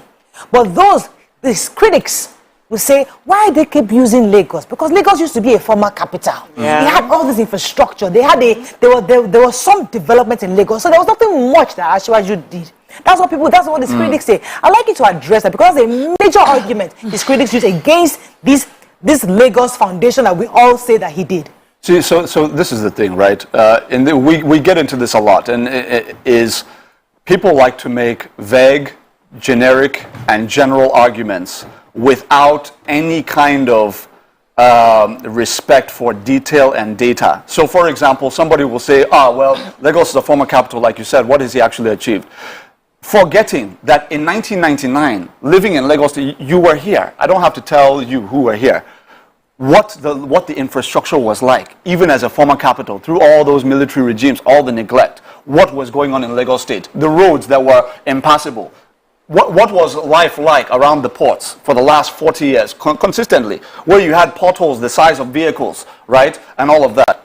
Total transformation. And some of that obviously has to do with President Muhammadu Buhari's investment in the Apapa-Oronsheki Tollgate Road and several other federal investments. But in terms of what he has done in the state, you had a situation, he inherited a health sector. All of Lagos State, former capital and all the things that people say. One ambulance. Try and imagine with me, you have a whole state, a federal capital, you have one ambulance. That is the level of decrepit neglect that Lagos had fallen into at that point. That's just one sector. How much more the schools across the state, the health sector, revenue generation. Revenue generation was essentially a kind of a kleptocratic feudal system where you just pay some middleman somewhere, and that's the end of the day. That's the end of the game. What we have, but they worked on a roadmap. My sister, His Excellency Babatunde Fashola, who is like a very senior mentor for me, told me directly, the same way he has told Nigerians on television and radio, that he could not have achieved what he achieved in Lagos State without the roadmap that His Excellency Asiwaju Bola Ahmed Tinubu laid. So if the men who succeeded His Excellency Asiwaju Tinubu are the ones coming out to say how important his plans were and how important his mentorship and guidance was in seeing through the roadmap that he established, how can some third party who was not involved at all now come and say it was this person and not the person who started it? It doesn't make any sense. So I would rather take the word of the successors than the people who are trying to say otherwise. But the point here is that my sister asked a fundamental question, which is, where are you going to get the money from? This was the point that people were making in Lagos State early on. When His Excellency Asiwaju Tinubu talked about an intrastate rail line, for example, a metro rail and all of that, people say, what kind of vision is this? This one, no be America. We only get one ambulance for entire health sector. Look at, not even basic road is available. They're talking of rail line. Today, what is happening? The rail line, how did the rail line come about? It's not by dreaming. It's not by fiction. It's because he put in place a situation where we could move the revenues from 600 million to tens of billions on an annual cycle, even hundreds of billions now annually. The point is, where you have vision, and where, most important, vision is just one part of it. The part of manifesting the vision has to do with putting the right people in the right places. I can tell you, as somebody who is sitting in President Muhammadu Buhari's government as an SSA to the president, and I don't hide this, is that His Excellency Mr. President has achieved so much with a grand vision for the country, laying the foundation in agriculture, infrastructure, social investment, and all these other things that we know about, massively arming the armed forces and all these other things. But there's also been a challenge in terms of officials at the senior levels of government who are not of the and I'm saying some, not all. Of course, we have a Babatunde Fashola, and we have several other very competent officials who are doing a great job every day. But there are also some who do not implement what the president's vision is across some of these sectors. The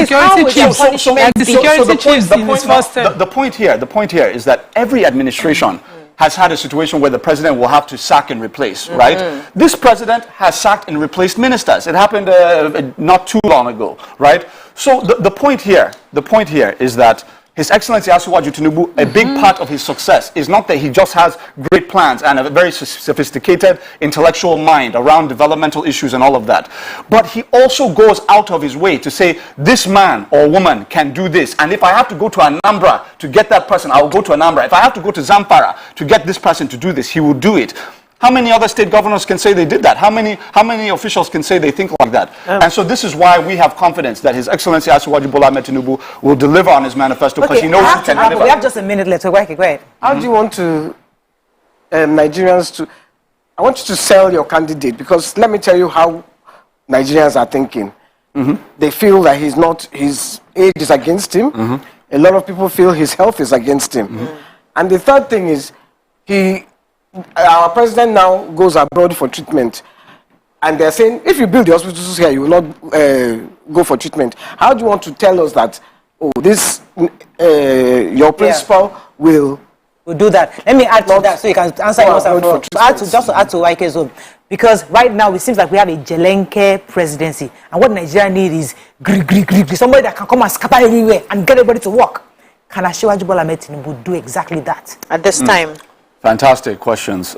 So I think let me start from the issue of the health and provision of hospitals and traveling abroad for medical treatment. I think on that issue, people downplay the fact that an individual's relationship with their personal doctor is absolutely personal. That is not a public thing. If there's somebody you have been seeing for the last 40, 50 years, who knows all your entire personal history, your ailments, your strengths, and all of that. Your doctor here, Ajuri. No, bring your doctor to Nigeria. Don't do us like that. We're not doing that one. No, we have to be truthful. Bring your doctor to Nigeria. Let your doctor come and use the facility here to see you. Please allow me to address my issues. No, it's wrong now. No, it's not wrong. If you have a personal doctor in any part of the world and you have that relationship with him and you're funding it yourself, you have that choice as an individual to maintain that relationship. Do you After you've entered public office, well, if you choose to stay, bring your doctor here. There's no if you have a doctor that I have to wrap up on this. Okay. Because there's a lot. Anyway, we wasted a lot of time with that. The point here is that that's the nature of that relationship. That has nothing to do with the fact that in Lagos State, for example, where we have the Duchess International Hospital, which was co-funded by the Central Bank of Nigeria under this administration, right, where His Excellency the Vice President did a major leg surgery as well, very recently. What we're saying is that it's not just the public sector that will provide healthcare institutions in the country. We need to also incentivize the private sector the way that Mr. President has done and continue to do that. His Excellency Asiwaju Bola Ahmed Tinubu was one of the first governors in this country that was able to attract mass, world-class specialist hospitals to Lagos State through the policies that incentivized the establishment of those institutions. We have to run. We had more time, but I'll come back. We'll bring you back. We have more questions. We have a lot of questions for you, and I think you've been you answer not with me. Well, that's all we can take. Thank you very much. As I said, if you want to talk to Nigerians, you come to the. I hope I'm on the show next time you come back. No, we have to. That is all we can take on today's show. We'll bring Ajuri back because I'm sure we have lots of messages and questions. We'll bring you back to talk on an issue that Nigerians are still thinking that they can get some answers. That's all we can take on today's show. We'll see you tomorrow. Bye for now.